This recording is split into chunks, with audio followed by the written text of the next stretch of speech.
ராம் சீதா சில்லை இப்போ ஒரு அட்டகாசமான எபிசோட் வந்திருக்கு. ஸ்கிப் நான் ஃபுல்லோடையும் கேளுங்க. அதுக்கு முன்னாடி இந்த வீடியோ பிடிச்சிருந்துச்சுன்னா லைக் மட்டும் பாருங்கள். ரொம்ப பிடிச்சிருந்துச்சுன்னா நம்ம சேனலுக்கு வந்து சப்ஸ்கிரைப் பண்ணி கண்டினியூஸாக ஆதரவு வந்துட்டாங்க. நம்ம ராம் வந்து அதடியாக வந்து முடிவு எடுக்கிறாங்க. எதுவாக இருந்தாலும் இனிமேல் சீதாக்காக தான் நிற்க போகிறேன்.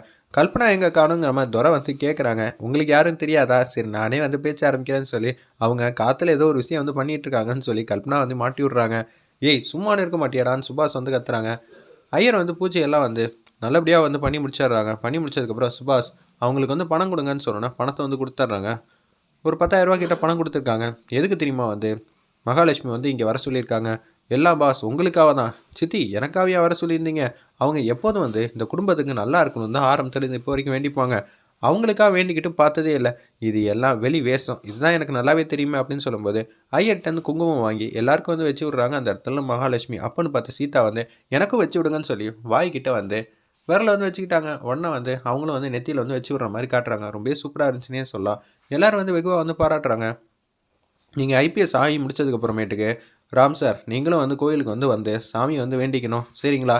நிச்சயம் வந்துட்டா போச்சுங்கிற மாதிரி சந்தோஷமாக பேசி வழி அமுச்சு வைக்கிறாங்க. அந்த இடத்துல ஐயர் வந்து வெளியில் போகும்போது சோழானங்கிட்ட பேசுகிறாங்க செக்யூரிட்டி கிட்ட. என்ன காலங்காத்தாலே செம கலெக்ஷன் போல் இருக்குது, அப்பப்போ இந்த வீட்டு பக்கம் வாங்கங்கிற மாதிரி சூப்பராக வந்து வம்புழுக்கிறாங்க. சரி வரணும், இவ்வளோ பெரிய வீட்டில் இருந்து வந்தால் தானே 10,000 15,000ங்கிற மாதிரி கலெக்ஷன் வந்து கிடைக்குங்கிற மாதிரி சொல்லிட்டு அவங்க 2 பேரும் சந்தோஷமாக வந்து போகிறாங்க.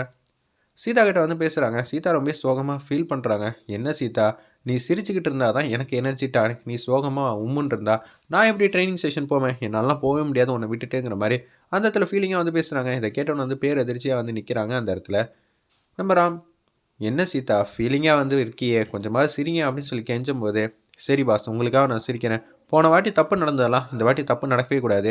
நீ வந்து எல்லாரையும் கலாட்டா பண்ண மாதிரி தான் நான் கேள்விப்படணும். நீ வருத்தப்பட்டு சப்பாத்தி தூக்கி போட்ட விஷயம் இதெல்லாம் இன்னொரு வாட்டி இந்த வீட்டில் நடக்கவே கூடாது. நடந்துச்சுன்னு வச்சுக்கேன் கண்ணை பழுக்கிற அளவுக்கு எல்லாருக்கும் 1க்கு 2 கொடு, நான் வந்து பார்த்துக்கிறேன். இல்லாட்டி எனக்கு ஃபோன் அடித்து சொல்லிவிடு அப்படின்னு நம்ம ராம் வந்து பேசுகிறாங்க. சரி பாஸ் நான் ஃபோன் அடித்து சொல்கிறதெல்லாம் இருக்கட்டும், உங்களை எப்படி பார்க்காம இருக்க முடியும் தான் எனக்கு தெரிலங்கிற மாதிரி சொல்கிறாங்க. நான் வேணால் போகாமல் இருக்கட்டா? அப்படியெல்லாம் சொல்லிடாதீங்க பாஸ், நீங்கள் ஐபிஎஸ் அதிகாரியாக ஆகணும்.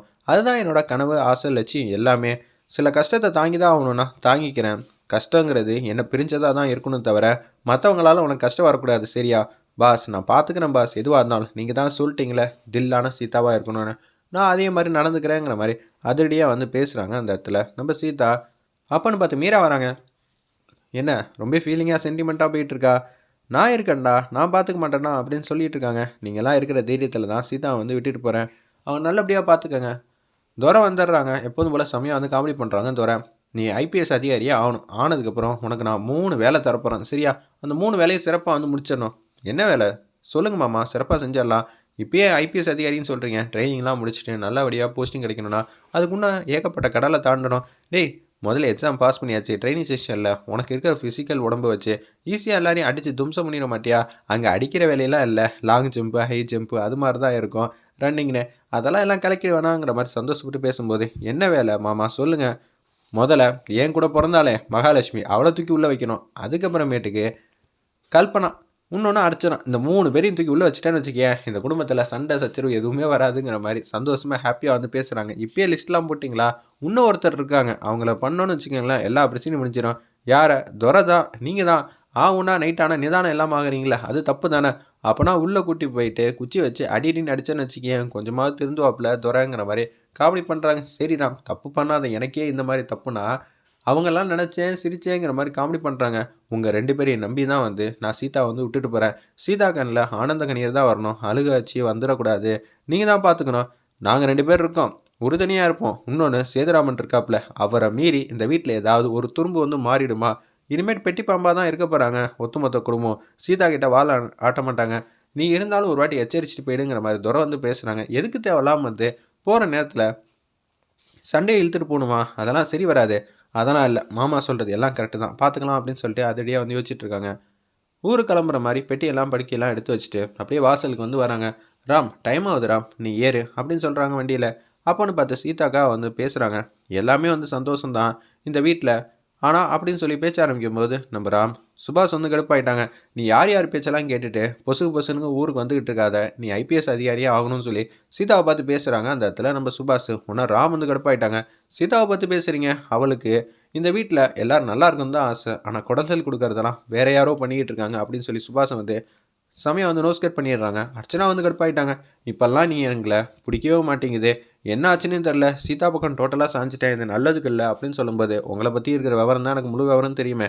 அதை இந்த நொடியே என்னால் சொல்ல முடியும். நான் ஊரில் இல்லாதப்ப அதெல்லாம் சொல்லி சீதாவுக்கு மேற்படி வந்து பிரச்சனையை வந்து உண்டாக்க நான் விரும்பலைங்கிற மாதிரி யோசிச்சுட்டு இருக்காங்க. எல்லாரையும் நான் எங்கே வைக்கணும்னு ஆசைப்பட்றேனோ அங்கே தான் வைப்பேன். அதுக்குன்னு எங்களை என்னடா நினச்சிக்கிட்டு இருக்க அப்படின்னு சொல்லி அர்ச்சனா வந்து சத்தம் போடுறாங்க. சுபாஷ் சத்தம் போடுறாங்க.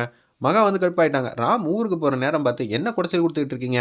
அவன் ஏதோ ஒரு முக்கியமான விஷயம் சொல்கிறான்ல, அதை கேட்போமே அப்படின்னு சொல்லி அந்த இடத்துல பேச்ச ஆரம்பிக்கிறாங்க. நம்ம மகா அதெல்லாம் முடியாது. என்னென்னமோ கண்டவங்கிற மாதிரி அவன் சொல்கிறான். சுபாஷ் அமைதியாக இருங்க ப்ளீஸ் சுபாஷ், கொஞ்ச நேரம் பேசாமல் இருங்க. எங்களால் தான் சண்டை சச்சரவு வருதா? நாங்கள் அமைதியாக தானே இருக்கோம். நான் ஒன்றும் சும்மாலாம் சொல்லன்னு சொல்லி ராம் வந்து கடுப்பாயிட்டாங்க அந்த இடத்துல.